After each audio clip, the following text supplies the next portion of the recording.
इससे पहले के जो वीडियो लेक्चर रहे उसमें मैं आपको पेरेन्काइमा और कोलेनकाइमा टिश्यू के बारे में बता चुका हूँ। आज अपन शुरुआत करेंगे स्क्लेरेन्काइमा के बारे में। स्क्लेरेन्काइमा टिश्यू भी पेरेन्काइमा का ही एक भाग है। जब पेरेन्काइमेटस टिश्यू, जैसे कि आप लोगों को पता है कि पेरेन्काइमेटस टिश्यू है वो जीवित होता है यानी लिविंग होता है। पेरेन्काइमा का दूसरा भाग होता है क्लोरेन्काइमा। जब पेरेन्काइमेटस टिश्यू के अंदर क्लोरोफिल के मॉलिक्यूल डेवलप हो जाते हैं तो उसको अपन कह देते हैं क्लोरेन्काइमा। इसी प्रकार से स्क्लेरेन्काइमा जो है कि पेरेन्काइमा की सेल के अंदर जब लिग्निन का जमा हो जाए, और जैसा कि आप जानते हैं कि लिग्निन होता है वो सभी के लिए अपारगम्य होता है। जल है, वाटर है, हवा है, मिनरल्स है, इन सभी के लिए अपारगम्य होता है। तो ऐसी स्थिति में सेल है में सभी प्रकार के जो ट्रांसपोर्टेशन है वो बंद हो जाते हैं और सेल है वो मृत हो जाती है। जब पेरेन्काइमा की सेल में लिग्निन के जमाव के कारण मृत हो जाती है तो ऐसी पेरेन्काइमेटस सेल है वो स्क्लेरेन्काइमेटस सेल कहलाती है, या इसे अपन स्क्लेरेन्काइमा कहते हैं। स्क्लेरेन्काइमा है वो मुख्य रूप से क्या होता है कि यांत्रिक दृढ़ता यानी मैकेनिकल सपोर्ट प्रदान करने के लिए के काम में आता है। अब आता है टाइप ऑफ स्क्लेरेन्काइमा। स्क्लेरेन्काइमा को दो भागों में बांटा गया है। पहला तो है स्क्लेरेन्काइमेटस फाइबर और दूसरा है स्टोन सेल या स्क्लेरेट्स। क्या स्क्लेरेन्काइमा को कितने भागों में बांटा गया है? दो भागों में। पहला कौन सा? स्क्लेरेन्काइमेटस फाइबर, और दूसरा कौन है? स्टोन सेल या स्क्लेरेट्स। सबसे पहले आते हैं स्क्लेरेन्काइमेटस फाइबर पर।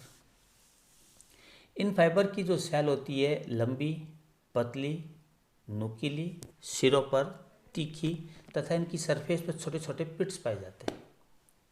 ठीक है, ये जो पिट होते हैं वो सिंपल प्रकार के होते हैं। ये फाइबर प्राय प्लांट के कॉर्टेक्स, पेरिसाइकिल, जाइलम व फ्लोएम में पाए जाते हैं कभी कभी, परंतु मोनोकॉट जो प्लांट है उनमें ये फाइबर जो हैं वो वास्कुलर बंडल के चारों तरफ एक शीथ के रूप में या फिर वास्कुलर बंडल के ऊपर और नीचे एक छोटे छोटे पैच के रूप में पाए जाते हैं। इसकी एक और आपस में समरी कर देता हूँ। स्क्लेरेन्काइमेटस फाइबर। स्क्लेरेन्काइमेटस जो फाइबर होते हैं इनकी जो सेल होती है वो लंबी, पतली तथा सिरों पर नुकीली होती है। इनकी सेल वॉल पर भी लिग्निन का जमाव हो जाता है। सेल वॉल पर जगह जगह पर सिंपल पिट पाए जाते हैं। ये फाइबर प्राय प्लांट के कॉर्टेक्स, पेरिसाइकिल, जाइलम और फ्लोएम में उपस्थित रहते हैं। मोनोकॉट जो प्लांट्स हैं उनमें ये फाइबर वास्कुलर बंडल के चारों तरफ एक बंडल शीथ के रूप में पाए जाएंगे या फिर वास्कुलर बंडल के ऊपर या वास्कुलर बंडल के नीचे एक छोटे छोटे पैच के रूप में पाए जाएंगे। दूसरा है स्टोन सेल। ये काफ़ी विविधतापूर्वक होती है।